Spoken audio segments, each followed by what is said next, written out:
All right. Why don't we get going with today's live? Hi, Julianne. Good morning, good afternoon, good Good evening morning. to everyone. Good. Good morning to you too. We've got people joining from lots of places around the world today, so you're right to say that. Very, very pleased to have you today, Julianne Zimmerman, Managing Director of Reinventure Capital, USA. You have a very interesting investment approach focused on women entrepreneurs and founders of color. So we very much look forward to hearing from you today. We are going to have people joining. They've already joined, quite a few of them, so they'll join throughout. You won't be hearing them. But I can already point everyone to the chat window. So if you do have questions at any point during the presentation, please don't hesitate to drop them in the chat window. My name is Brindusa Burrows. I'm the founder and CEO of the Ground Up Project.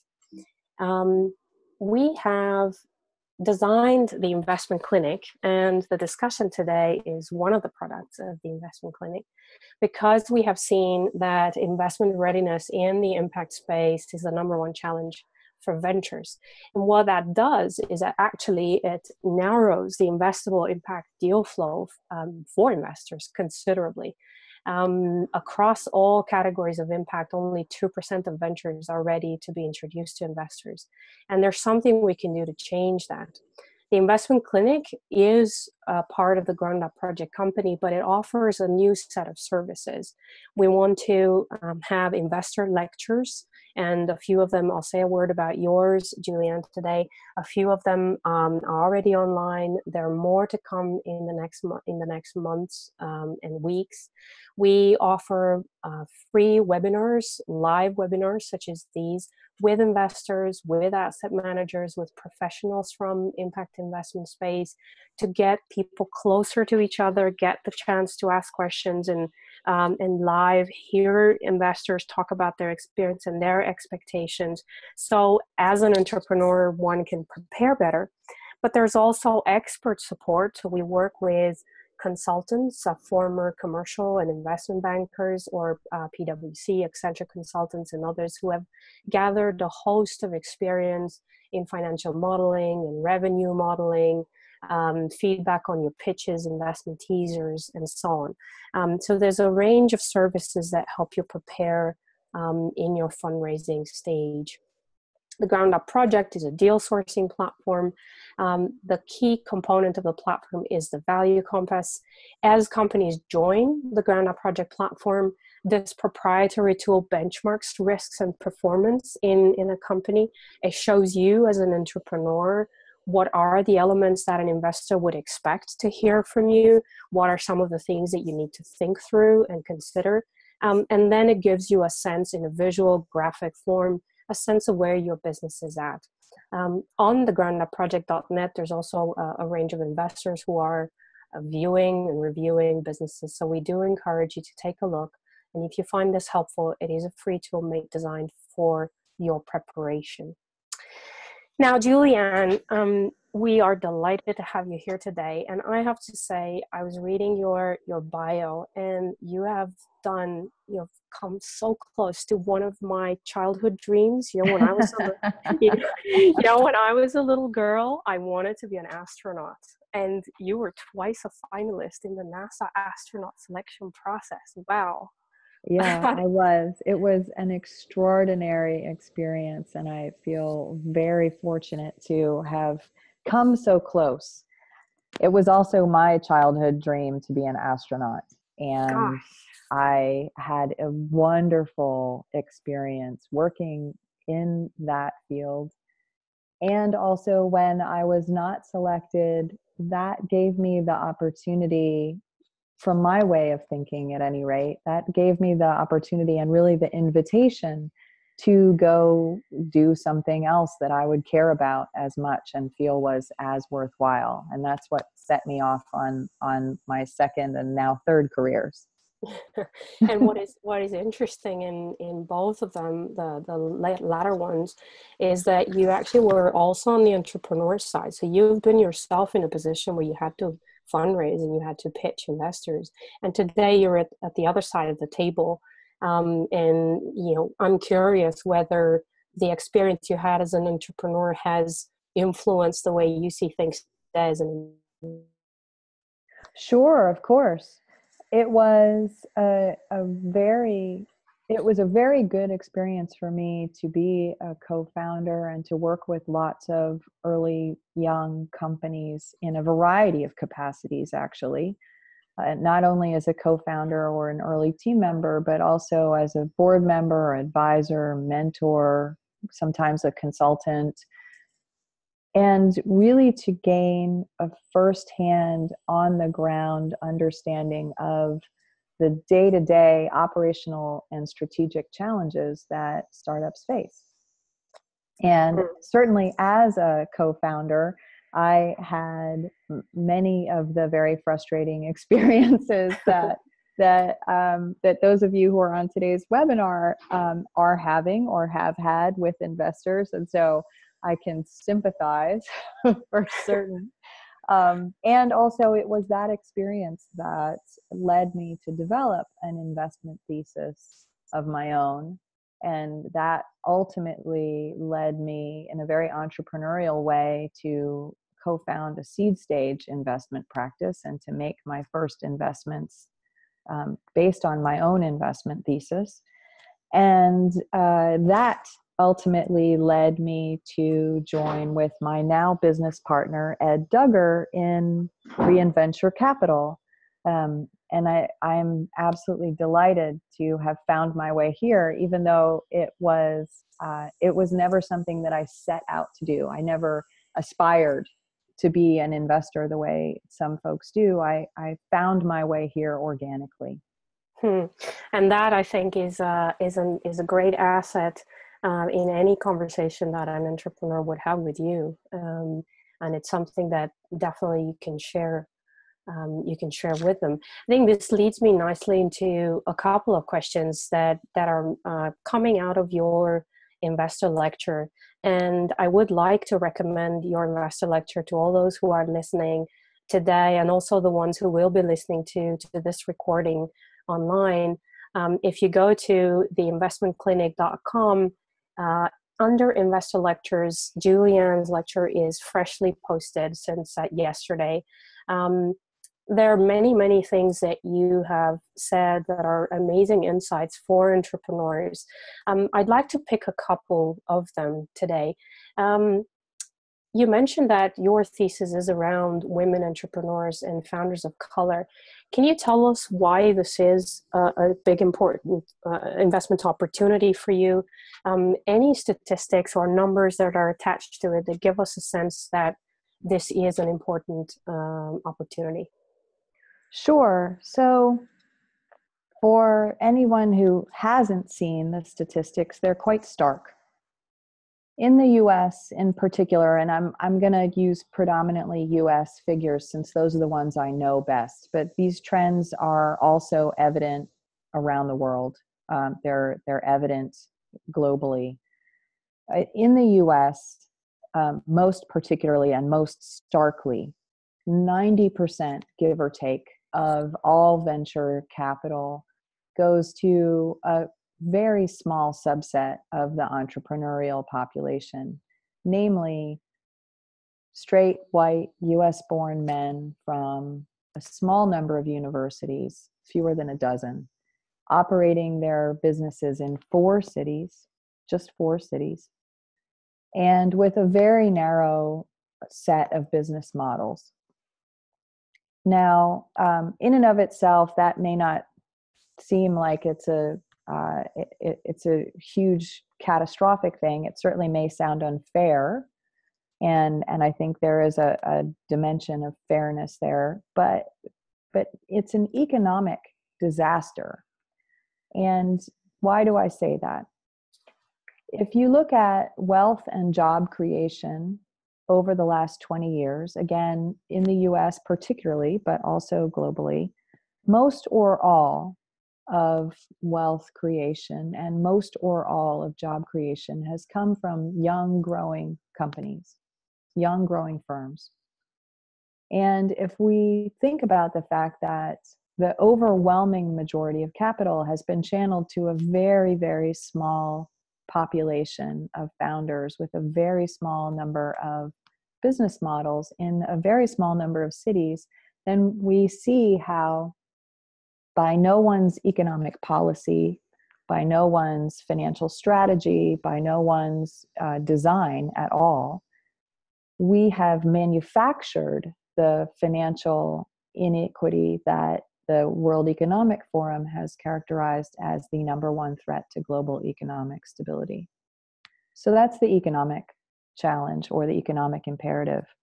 The flip side of that is that when you have so much capital and so much attention focused on such a small subset of the opportunity pool, that means that there's a very large portion of that opportunity pool that's open to those of us who are interested in pursuing it.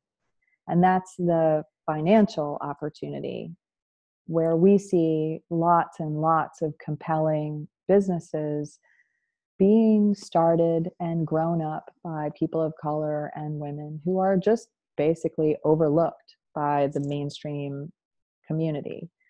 And that, to us, that combination of the economic imperative and the financial imperative, and also the ethical imperative, frankly, is very, very compelling. As a woman entrepreneur myself, I kind of know what you mean when you say, it is much harder for a woman entrepreneur to fundraise, to approach investors, and overall, we just have to be much better than others in pitching. It's really great to see that you have a particular attention dedicated to women entrepreneurs and founders of color, and I do hope that this will contribute to sort of addressing that inequity that we have built in the system that you have mentioned earlier. Thank you. The other interesting thing that you said, I think it stood out to me quite quickly, was that you don't like pitches. And so what, you said it very clearly in your lecture. Yeah. So then what is it that an entrepreneur should come prepared to tell you?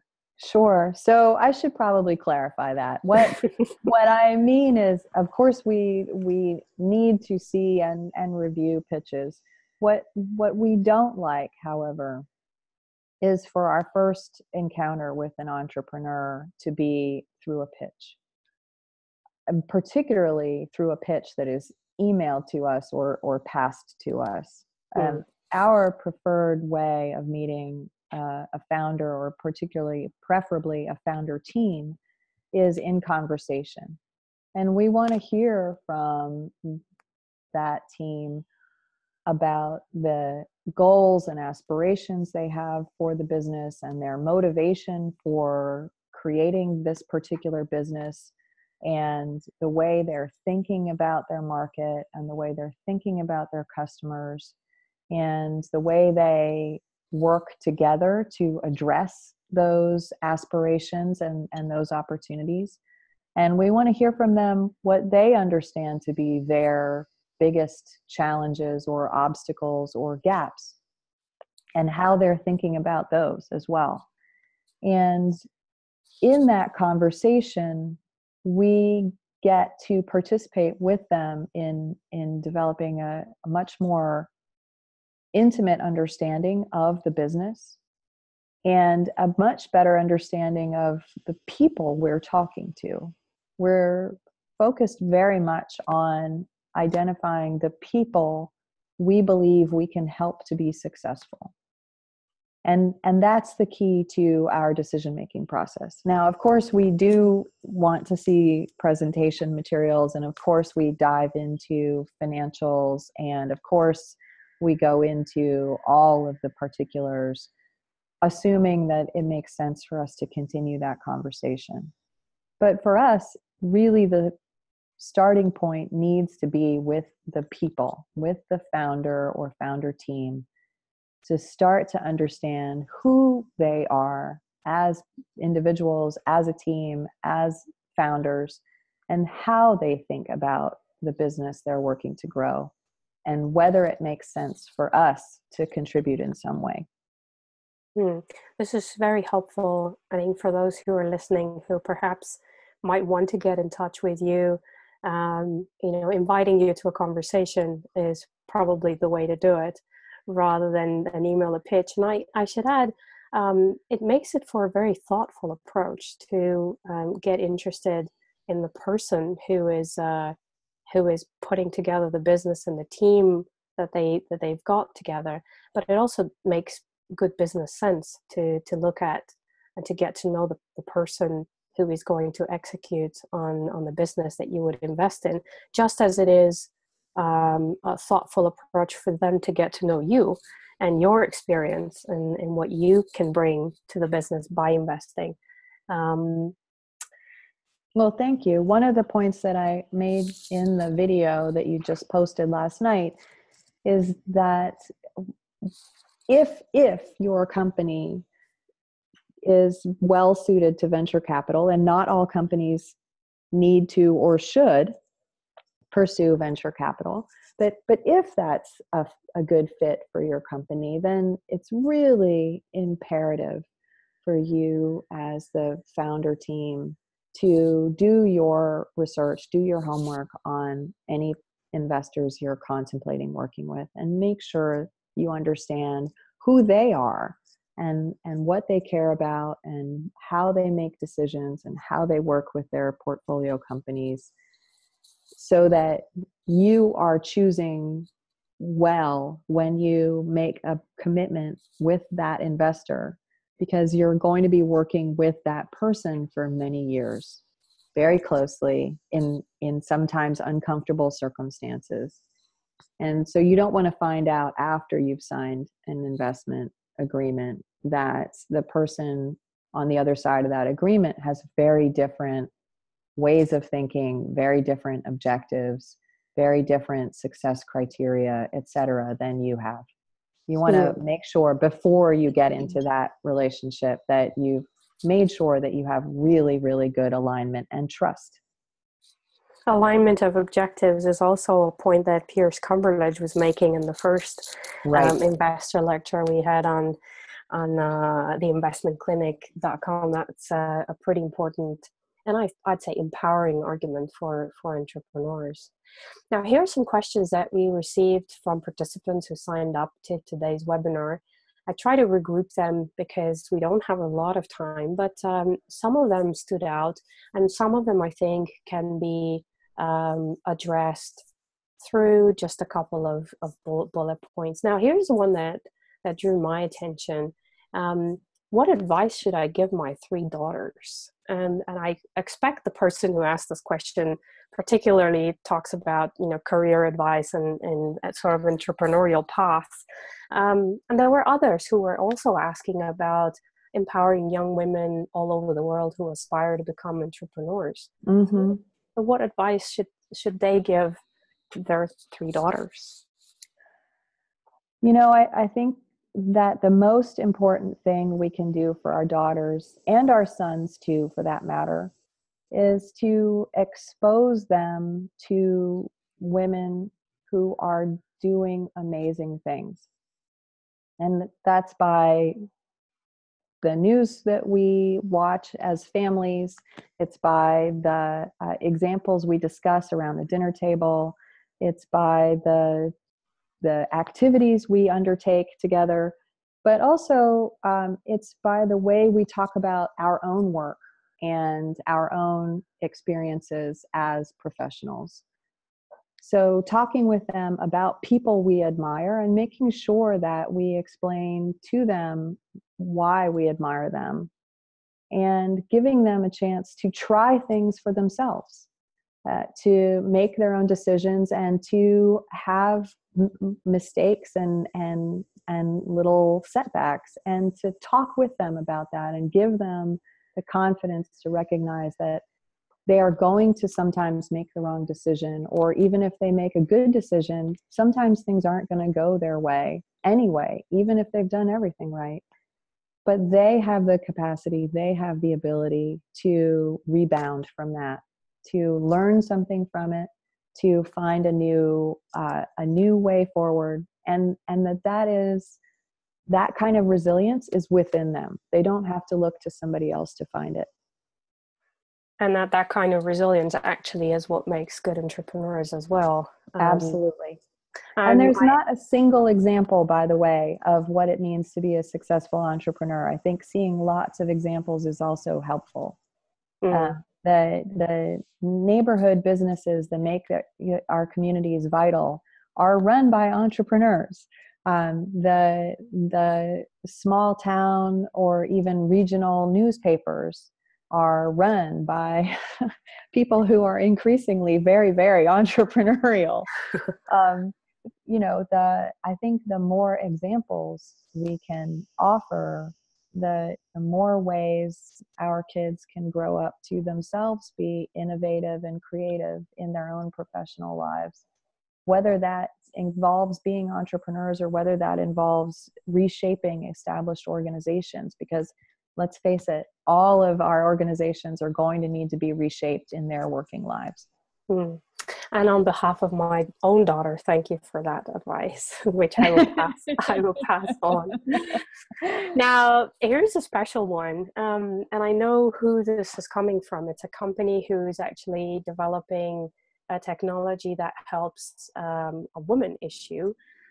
They're actually a men-led company, and they have to pitch this technology to men investors. So, their question was, with so few women investors, how could men-led companies that address women issues convince men investors? This is a complex question, and there are several different layers, let's call them.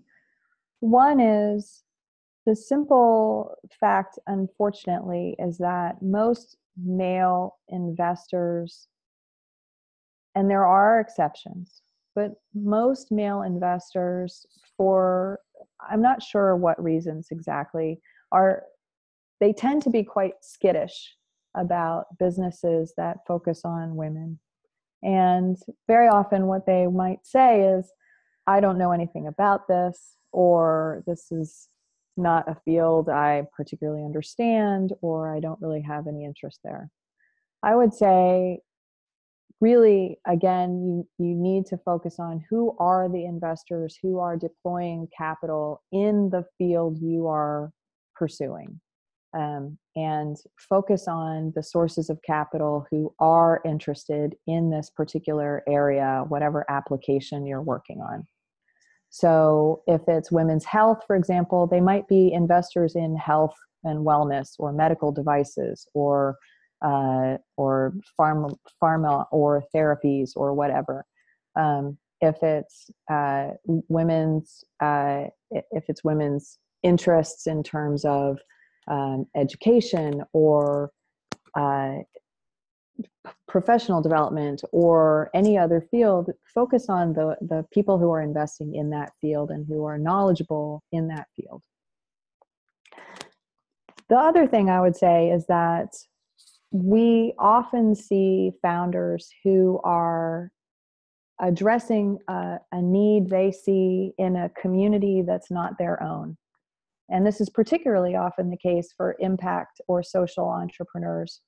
And while it's laudable and very often the ideas are quite good, as investors, I can say that it makes many of us quite nervous if there's no one in the team who represents the target customer or the end user.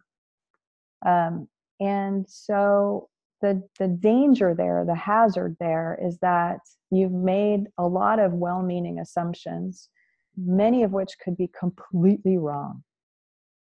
And by not having anyone involved in the team who represents the end user or the end customer, you can be missing really important understanding that will make or break your business.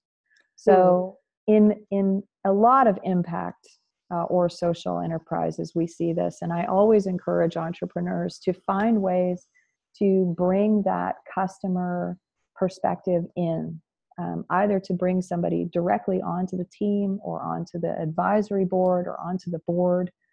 But in some way, shape, or form, incorporate that customer understanding, that end user awareness, the perspective of the people you are intending to help, right? So that you Yeah. can make sure that you're actually addressing their perspective. And that's across any type of sector or issue Absolutely. that companies address. Now, Absolutely. here's a set of questions that I'd like to address together. Mhm. I think a lot of those who signed up for today's webinar are looking for advice in terms of fundraising, and there were two very particular ones that I selected. But I think more generally, any tips for entrepreneurs raising early stage capital. And two of them have highlighted first how difficult it is to have visibility on future revenue stream, and therefore the conversation very early on may miss some of these critical aspects, perhaps for the investor. And then the second question that somebody raised was how you differentiate your business offering relatively early in the game. So any tips with respect to these two, or more generally in terms of raising early stage capital and the approach to it that an entrepreneur should take? Sure. So, there's a heavy emphasis, particularly here in the States, on what's called friends and family capital. And if you have access to people in your network who have the capacity, the financial wherewithal, and the sophistication to give you that kind of support, that is amazing. Make sure that you have serious conversations with them and have documents. Don't just do verbal agreements and handshakes, because those have a tendency to carry lots of misunderstandings and can develop very serious ill will downstream. You don't want to ruin relationships. Hmm. But for many of us, we did not grow up surrounded by wealth or privilege. And so saying, oh, you should get friends and family is really not helpful. What I would say, and what I tell my students in the class I teach at Tufts University, is before you launch, before you commit to spending any money, you want to find out everything you possibly can about your customers. And your customers may or may not be your end users. They may be sponsors or advertisers or businesses who want to pay you for the information that you will generate in serving your end customers, or excuse me, your end users. But make sure that you understand as much as you possibly can how those parties think, the end users and the customers, especially if they're not the same.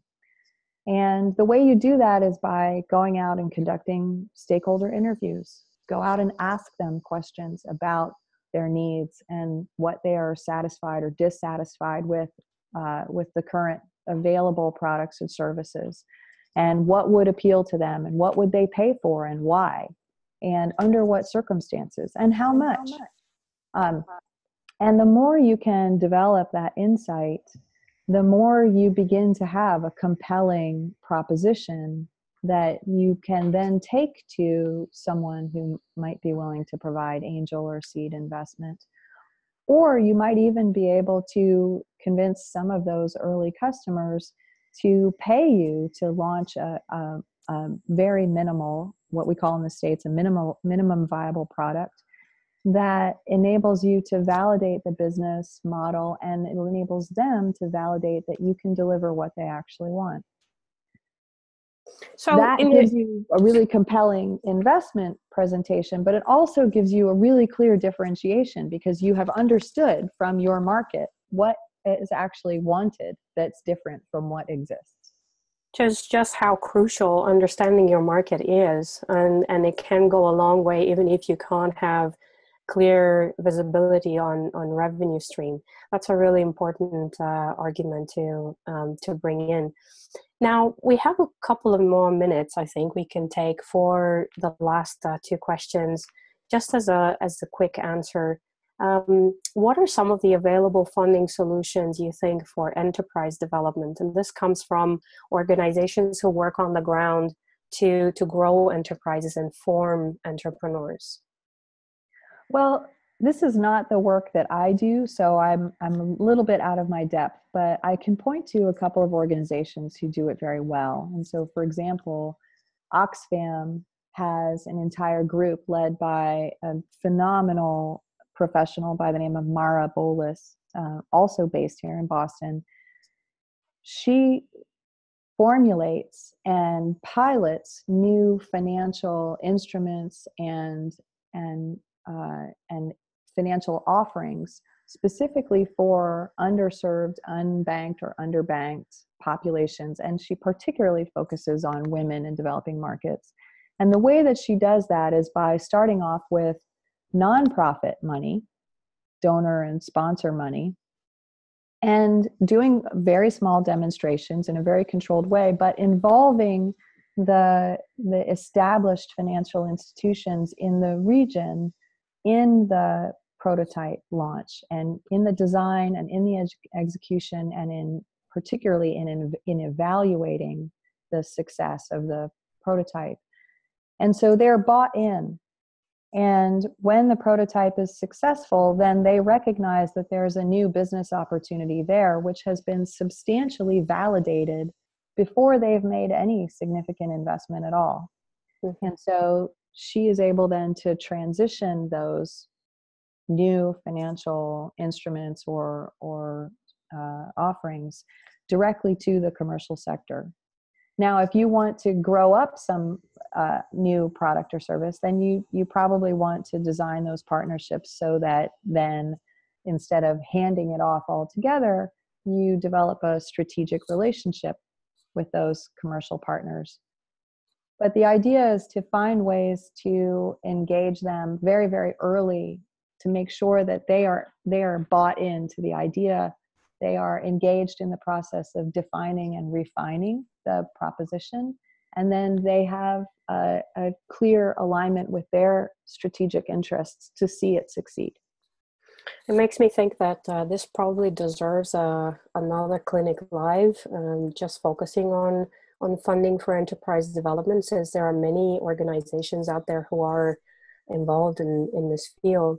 So here's the last one very quickly. What are the sectors that you have invested in the past in or that you're interested in at the moment? For entrepreneurs on the phone to know a little bit more, what could they talk to you about? Reinventure Capital is focused on companies here in the States at or about break even. So their revenues are about even with their operating expenses, that can grow profitably and that we can help to grow more profitably. We are interested in companies across sectors.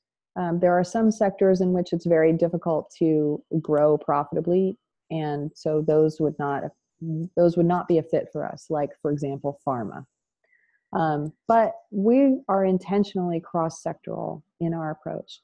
In the past, I have invested in companies in energy, water, food, and health.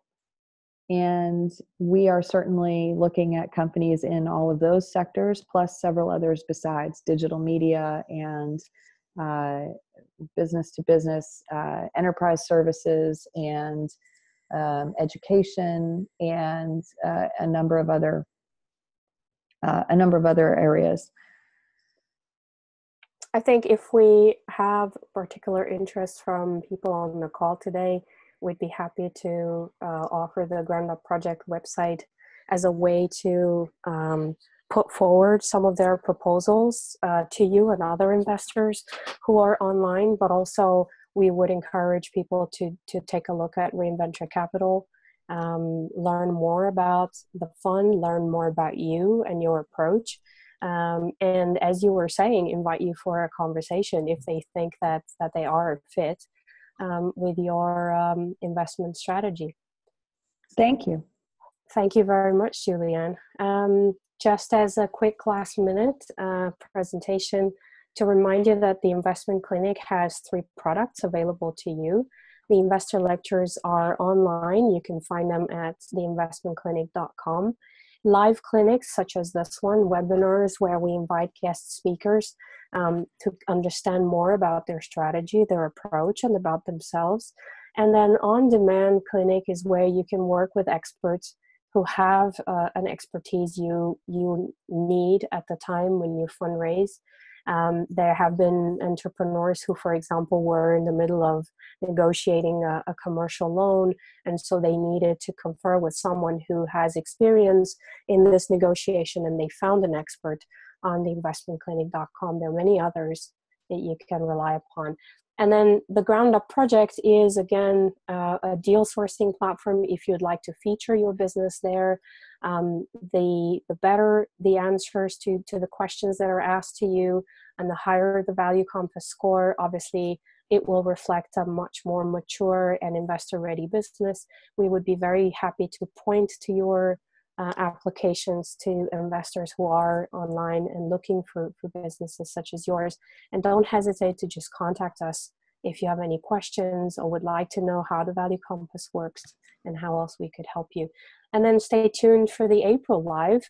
It will be announced on the investmentclinic.com, where you will also hear the recording of this session. So thank you again, Julianne, and thank you all for joining us today. Bye-bye. Thank you.